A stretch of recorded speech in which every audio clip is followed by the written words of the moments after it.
Hola, muy buenas tardes, bienvenidos a otro episodio de Modo Laboral. Hoy tenemos a un invitado muy especial, porque además lo quiero un montón, lo aprecio mucho, y es Diego Pérez. Diego Pérez es especialista en alta gerencia, magíster en dirección de talento humano de la Universidad Arturo Prat de Chile y tiene experiencia en dirección y formación como director de bienestar estudiantil, institucional y docente de extensión en EAFIT en temas relacionados alrededor del bienestar. No, tú fuiste director de la Remington, de bienestar en la Remington. Y director nacional. Director nacional. Y acá en EAFIT particularmente se desempeña como profesor de liderazgo, de habilidades blandas, de comunicación asertiva, de gestión del cambio, bueno, entre otras cosas. Me encanta tenerte acá. Qué rico que aceptaste esta invitación. A ti, Caro, muchas gracias. Es una enorme responsabilidad y es algo muy bonito tener la posibilidad de estar con alguien tan bella como vos, pero aparte de eso, de tener un espacio tan cálido y con todo el equipo de trabajo que nos acompaña para poder tener una conversación, como tú me lo has dicho desde el principio, en la que podamos disfrutarlo, pero también poder impactar vidas. Y qué mejor escenario, qué mejor día y más comenzando mes. Maravilloso. Bueno, este episodio, como te contaba, es un experimento. Claro que sí. Es un experimento porque uno, no quiero dejar de saber de ti, de conocer tu experiencia, tu recorrido profesional, pero también no quiero dejar de aprovechar tus habilidades y lo que haces, que es mentoría, consultoría, das clases. Entonces, para este episodio hemos traído un caso de una empresa, un reto particular que una empresa de acá de Colombia está enfrentando. Y la idea es que lo conversemos juntos, claro que propongamos el caso en la segunda parte de este episodio y conversemos sobre, pues, que desde afuera, qué podría llegar a ser la empresa y otras empresas que se identifiquen con este caso. Claro que sí. Pero primero, tú has tenido una trayectoria de acompañar a otros. Sí. Mira que profesor, mentor, has trabajado en empresa, en bienestar. ¿Dónde surgió, cómo surgió cuál fue ese momento de tu vida donde entendiste que el bienestar no es solamente una palabra bonita, sino algo más profundo que eso que te llevó a acompañar a los demás? Mira, Caro, que cuando yo estaba en el cargo de director de bienestar, era responsable de generar estrategias que pudieran dar valor a la comunidad. Un equipo maravilloso. Siempre estuve muy bien acompañado, pero siempre me hacía muchas preguntas cuando escuchaba a los colegas. Okay. Y los colegas o directores de otras áreas siempre me hablaban del cansancio, me hablaban de la molestia, me hablaban de las lesiones, me hablaban de que cuando tenían una reunión con sus jefes salían desgastados. Pero cuando estábamos en las reuniones con la alta gerencia, estaban muy bien organizados, estaban mostrando la mejor cara. Y yo me hago muchas preguntas frente a esos temas. Estamos hablando de bienestar, pero ¿cómo está el bienestar individualmente de nosotros? Y a partir de ese momento, con el equipo de trabajo, en el que estaban psicólogas, en el que estaban asistentes administrativas, coordinadores de deporte, de cultura, asesores espirituales, entrenadores de gimnasio, también tenía a cargo directores de sedes a nivel Colombia. Comienzo a sacar espacios en medio de las formaciones y de las tareas para poder comprender y poder enseñarles que no pueden descuidar su bienestar. Llega un momento en el que la teoría del wellness al wellness, a mí esa teoría me impactó mucho, y la teoría del wellness al wellness dice que tú eres lo que has construido y lo que te habita. Entonces comienzas a hacer muchas preguntas. Ve, nosotros que somos responsables del bienestar, ¿cómo nos estamos habitando en nuestro bienestar? A nivel emocional, a nivel financiero, a nivel de salud mental, a nivel del desarrollo con los otros, a nivel medioambiental. Y en ese momento cambio la manera de trabajar. Entonces, claro, en ese orden de ideas comienzo a tener conversaciones con otros líderes y me doy cuenta que saben del bienestar, que tienen estrategias para mejorar el bienestar, pero que al final del día están muy descuidados con su bienestar. están desconectados de su familia, están desconectados de sus hijos, están más conectados a un celular, están más conectados a lo que puede pasar en el mundo organizacional, pero lo que los habita posiblemente están totalmente olvidados. Cuando en esa rúbrica de preguntas comienzo a indagar, me doy cuenta que también está pasando con los jóvenes, con los padres de familia. Y me doy cuenta que esto, igual que la salud mental, puede trascender sin importar estrato, sin importar la condición académica donde vivas. Y no es un tema de tener un doctorado o una maestría. Es hoy cómo te estás viviendo, sabiendo que tenemos solamente una vida. Entonces, claro, en ese ejercicio, algunos miembros del equipo comienzan a levantar la mano y comienzan a pedir acompañamiento. Y cuando comienzan a pedir acompañamiento, yo comienzo a decir, bueno, yo no tengo ningún problema de seguir trabajando en lo estratégico, en lo táctico, pero también creo que vale la pena trabajar en lo individual y comenzar a acompañar y comenzar a servir con otro punto de vista y otra mirada mucho más esperanzadora ante los momentos que estamos viviendo. Porque para nadie es un secreto, y algo que hemos podido evidenciar los que escuchamos el podcast juicioso de Modo Laboral, es que todos los que hablan en el mundo organizacional es un mundo lleno de retos, pero al fin y al cabo se nos olvida que también no solamente el mundo organizacional, la misma vida, la misma construcción con el otro, es un tema que te está pidiendo adaptabilidad, cambio, pero si no tienes las herramientas, posiblemente eso va a ser mucho más difícil. Entonces de ahí comienzo yo a comprender que el tema de ser director de bienestar no es solamente un cargo, es una gran responsabilidad para poder aportar a nuestro país, a las familias, a las personas que posiblemente están creyendo que esto puede ser mejor. Y adicional a todo esto, leí una frase que me impactó mucho y que el día de hoy la trabajo mucho con los equipos, es: si tenemos personas que son su mejor versión, posiblemente tendremos una sociedad mucho más bella, mucho más organizada y siendo una mejor versión. Entonces creo profundamente que si a una persona le damos el tiempo, más allá de la formación académica o desde su rol, de que se forme desde su bienestar, posiblemente será un mejor padre, una mejor madre, un mejor ciudadano, una persona mucho más respetuosa. Entonces creo que eso es un ejercicio en el que todos podemos trabajar. Y el bienestar ya rompe el esquema, porque también, Caro, cuando tú le preguntas a alguien qué es bienestar, pues la gente lo puede mirar que el bienestar es desde hacer una fiesta hasta tomarnos un café. Pero si lo miramos el bienestar visto de manera integral, 360, donde tenemos que hablar de tu espiritualidad, de tu cuerpo, de tu mente, de lo que tú quieres ser, de cómo quieres trascender, de cómo quieres dejar una huella, de cómo ayudar al otro sin ser conocido, yo pienso que sí cambia. Y esa matiz en las organizaciones y en la vida siento que hace falta. Y por eso es que comienzo a orientarme en esta línea de bienestar y a acompañar a otros y a dar este mensaje en los espacios que tengo de formación. ¿En algún momento ese tema del bienestar te ha tocado de manera personal? Como que tú digas, a lo largo de mi vida profesional he vivido momentos que han sido duros, difíciles o retadores, que te hayan llevado a ver que el bienestar efectivamente es un tema no solo de otros, sino que también te ha atravesado a ti. Sí, hay muchas cosas que han pasado, pero mira, yo siempre he dicho que los seres humanos tenemos la posibilidad de dejar huellas o dejar cicatrices. Y en las organizaciones también puede pasar eso. Pero yo me acuerdo que cuando conocí la depresión y la ansiedad, no fue una huella, sino que fue una cicatriz muy profunda.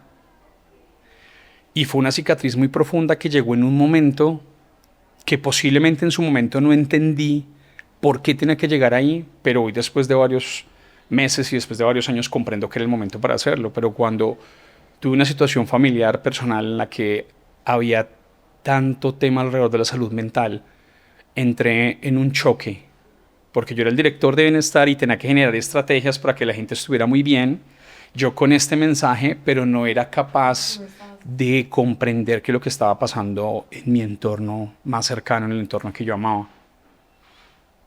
Y el problema es que comencé a callar. Y comencé a estar muy en silencio, en mucho silencio. Y comencé a aislarme, como lo que se veía en el antiguo podcast con las enfermedades del poder. Me comencé a aislar, pero no era porque quisiera, sino porque me sentía vulnerable. Entonces yo en ese momento comienzo a cuestionar mucho el tema del bienestar, porque digo, muy bien que tú lo enseñes, muy bien que tú lo formes, muy bien que apoyas a otros, pero ¿quién te está apoyando a ti? ¿Quién te está acompañando a ti? Y a mí ese momento me dejó enormes aprendizajes y reflexiones. Incluso en algunos momentos también sentía que había tomado por el camino que no era. Creo que en algunos momentos decía, yo creo que lo que yo he estado trabajando fue un sueño. Creo que fue una metáfora en la que yo me metí a hacer un cargo, pero ahora que lo estoy viviendo siento que no es por acá. Y en algún momento también pensé cambiar todo. Dije, no, yo creo que me voy a dedicar a hacer otras cosas.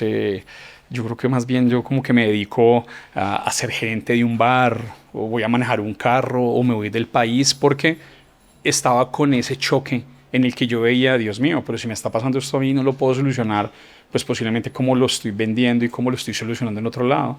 Entonces, ¿dónde está esa narrativa? Entonces estuve muy desconectado. Afortunadamente levanté la mano a tiempo y... ¿Qué significa levanté la mano? Claro, levanté la mano a tiempo pidiendo ayuda. Le pedí ayuda a personas muy cercanas que han estado acá, psicólogos, psiquiatras, porque también en el fondo he sido un estudioso de saber qué pasa en mi mente y en mi corazón. Siempre me he preguntado por qué reacciono así, por qué hablo así, por qué mientras todo está en colores yo lo veo a veces en blanco y negro. Entonces cuando me comenzó a pasar esa situación yo levanté la mano, porque era un tema que siempre le decía a los colegas, levanta la mano, no te quedes callado. El hecho que tengas la maestría y la especialización no quiere decir que lo vas a solucionar. Ser responsable contigo, ese es el bienestar. La ética del cuidado es un tema que es maravilloso. Si yo me cuido, cuido al otro. Entonces yo siempre decía eso. En esos momentos que estuve tan mal, recordé la ética del cuidado y levanté la mano. Entonces llamé en su momento, llamé a mi psicóloga. Me está pasando esto, quiero comprender qué es lo que está pasando. No, tranquilo, es esto así, así. Pero tenemos que subir el estándar. Hay que hablar con la psiquiatra. Y hay momentos en los que ha aparecido esta historia. No siempre, pero me aparece la historia. Comenzando este año me apareció un par de veces y me tocaba levantar la mano. ¿Te aparece la historia como así? Sí, me aparece como en la mente y en el corazón. Recuerdo cosas. Entonces al final del día, cuando tú me preguntas en qué momento me he cuestionado esto, claro, me lo he cuestionado muchas veces, porque también hay veces digo, ¿será que el mundo sí necesita que hablemos de bienestar? ¿Será que sí es el momento para hacerlo? El pasado 10 de octubre fue la Jornada Internacional de Salud Mental. Estamos hablando con los líderes que van a tomar las decisiones de nuestro país. Estamos teniendo hijos que nos están siguiendo. ¿Será que esta información debe tener un valor o un peso? Entonces siempre me hago esas preguntas, porque me cuestiona mucho cuando la vida está detrás de un celular, o cuando la vida está detrás de un televisor, o cuando llegas a la vida y conversas con alguien y no lo miras a los ojos, no tienes la capacidad de conectar. Entonces me hago muchas preguntas. Entonces por eso es que llegó un momento en el que dije lo del bienestar, no quiero avanzar por ahí. Y por eso es que hago tanto eco con el liderazgo, porque encontré en el liderazgo ese multiverso en el que podía hablar de estos temas y donde hay gente que está interesada. Y me di cuenta que hay una suma de personas que no quieren ser expertas, pero están dispuestas a dar su granito de arena para que sus entornos sean mucho más amorosos, mucho más éticos, en el que posiblemente si no puedo impactar a mi equipo, sí puedo impactar a mi familia. Entonces se vuelve un tema en el que al final del día esta montaña rusa que yo viví también me ayudó a tener otros elementos para poder acompañar no solamente a los que estaban conmigo, sino también comprender cómo puedo acompañar a otros. Y seguramente el haberlo vivido de manera personal, yo estoy segura que cuando algo te atraviesa emocionalmente de una manera fuerte, tienes muchas más herramientas para servir a otros porque lo entiendes, porque eres capaz de ponerte ahí en el lugar donde están otras personas, porque eres capaz de entender la relevancia, lo difícil que puede ser estar en una situación donde no estás bien. Sí, sí. No estás bien. Sí, sí, sí. Y es una cosa muy curiosa. Uno cuando capitaliza conversaciones con personas, llama la atención algo, nos unen más, entre comillas, las tragedias y las lecciones que las victorias. Sí. Entonces cuando tú te das cuenta que las personas dicen, sí, yo también he pasado por esto, tú dices, ve, o sea que el tema no solamente me ha pasado a mí. No solo me ha pasado a mí. Y es una cosa muy particular. Hoy es más fácil hablar de estos temas pero sigue habiendo muchos mitos, muchos paradigmas, y no es tan fácil. Entonces lo que tú dices es verdad. Cuando yo estaba en la oficina, organizado, cumpliendo las indicaciones de la alta gerencia, es muy fácil hacer proyectos. Pero cuando tú ya lo vivencias, dices, Dios santo, no. El punto y coma no tenía que haber sido punto y coma, eso tenía que haber sido otra acción más. Aquí el tema no es presupuestal, aquí el tema es de cultura, aquí el tema es de narración, aquí es el tema de permear, aquí es el tema de liderazgo. O sea, el tema sí cambia mucho. Y por lo menos en el caso mío, las situaciones que me han pasado, pero puntualmente estas alrededor de la depresión, acompañar a alguien que amo mucho frente a estos temas y algunos temas que me han tocado, también me ayudan a tener una sensibilidad, no solamente del bienestar, sino frente a lo que le pasa al otro. Entonces posiblemente no tengo que vivir lo que le está pasando al otro, pero ya tengo una huella en la que digo, no, espérate, hay que comprender la narrativa y la historia de lo que pasa detrás de esta persona, que es lo mismo que pasa con las empresas. Hay que comprender eso para poder avanzar. Sí, si pudieras poner al Diego que está empezando su carrera, Diego de 17 años, Sí. al frente tuyo, ¿qué le dirías? Yo le diría, sigue siguiendo tu instinto. Muchos años duré sin hacerle caso al instinto y el instinto me dijo, vete por acá, vete por allá, vete por acá, vete por acá. ¿Por dónde? Te decía tu instinto que te fueras. Él me decía, hacerle caso a esto, a ti estos temas te gustan, no eres un loco, no eres un charlatán, a ti esto te gusta, disfrútatelo. El liderazgo, la formación. Siempre, porque siempre fue muy temeroso. Sí, ¿Creías que no era locura? Sí, yo creo que era una locura, locura. Entonces yo estoy seguro que le diría al de los 17 años, no, hacele, jugátela, o sea, no seas temeroso de eso, si esos temas te gustan habrá un eco, te lo aseguro, no perdas el tiempo estudiando cosas que no quieres. Eso estoy seguro que se lo diría. Tú eres una persona muy reflexiva. Sí. Y me pregunto, ¿qué haces tú diariamente para mantenerte centrado? ¿Qué hábitos, qué prácticas, qué reflexiones te ayudan a ti a mantenerte como encaminado o encauzado en tu propósito? Pues mira, Caro, partamos de algo. El ser humano es de rituales y de hábitos. A mí temas que me encantan son los temas de los hábitos y los microhábitos. Si tú me preguntas a mí, yo sí o sí debo levantarme mucho más temprano que mi entorno. Debo levantarme sin el celular. Debo tomar un poco de agua. Debo hacer unas respiraciones profundas. Y tengo 3 cuadernos. Uno grande en el que escribo, en el que tengo que vaciar mi corazón y mi mente. Porque son cosas que a lo mejor no puedo decirlas. Y son muchas cosas que están ahí cargadas. Y como ya tuve depresión y ansiedad, y como he acompañado a otros, y a veces uno está mucho más sensible con tantas cosas, ha sido un gran elemento para poder salir adelante. Eso lo hago a mano y con lápiz, no lo hago con esfero. Alguna vez que hablábamos con Edgar, que estuvo en esta mesa, hablamos que el ejercicio de escribir a lápiz obliga al cerebro a que te acomodes y a que escribas. Entonces, ¿qué es lo que pasa? Si el lápiz se le gasta, pues tenés que hacer lo que no pasa con el esfero. No queremos que sea tan fácil. Entonces, lo primero que hago es escribir. Lo segundo, saco un segundo cuaderno. Y en ese segundo cuaderno pongo 3 intenciones o una intención para el día. Es algo muy puntual, muy ejecutivo. Hoy quiero hacer esto, hoy seré cuidadoso con esto. Porque igual que los seres humanos me conozco muchas veces. ¿Y solo una? Sí, coloco 1 o 2, porque me he dado cuenta muchas veces que no he cumplido. Entonces me queda mucho más es decir 1 o 2 y le hago seguimiento 3 veces en el día, al mediodía y en la noche. Y tengo 1 más en el que coloco las tareas. Es decir, las reuniones que tengo lo pongo ahí y le pongo un grado de semaforización. Después de hacer todo esto, hago una última revisión. Hace poco volví a tomar el hábito de volver a leer. Entonces estoy leyendo algo que me gusta. Actualmente me gustan mucho los temas de respiración, porque dentro del ejercicio de liderazgo y del aula me he dado cuenta que eso está muy conectado con la comprensión y manejo de las emociones, pero aparte de eso la respiración es un vehículo. Y cuando tú miras información de los yogis o las personas que hacen estos escenarios en la que meditan, la meditación no solamente estaba pensado como un espacio para contemplar, sino para contemplarse. Entonces la respiración bien hecha puede ayudar a tener vehículos para poder tomar decisiones. Llama la atención algo.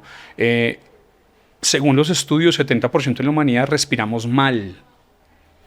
Y no Mal. estamos sacando, ¿Por qué sí, mal? porque lo lógico es que estamos respirando o solamente desde la boca o sencillamente la lengua no está en la ubicación que se debe, pero posiblemente la La respiración no está lengua. más. Claro, también la ubicación de la lengua tiene mucho que ver. Entonces, ¿qué es lo que pasa? Estamos respirando de una manera donde posiblemente lo estamos viendo como es un acto más, pero no es un acto más. La teoría dice que la lengua debería estar pegada al paladar,